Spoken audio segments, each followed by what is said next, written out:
তোমরা হয়তো জানো আর্টিকেল এবং প্রিপোজিশনের মাঝখানে একটি শব্দ বসলে সেটি হয় নাউন, দুটি শব্দ বসলে অ্যাডজেক্টিভ প্লাস নাউন, তিনটি শব্দ বসলে হয় adverb plus adjective plus noun. কিন্তু এই নিয়মটি ব্যবহার করে কি এই প্রশ্নটা সমাধান করতে পারবে? দেখা যাক।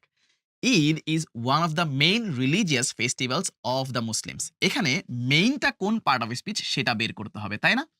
তোমাদের অনেকেরই ধারণা এই যে দা হচ্ছে আর্টিকেল, অফ হচ্ছে প্রিপোজিশন, তার মাঝে ৩ টা শব্দ আছে অর্থাৎ ফেস্টিভ্যালস হবে নাউন, তার আগের শব্দ রিলিজিয়াস এইটা হবে অ্যাডজেক্টিভ এবং এই যে মেইন শব্দটি আছে এটি হবে অ্যাডভার্ব।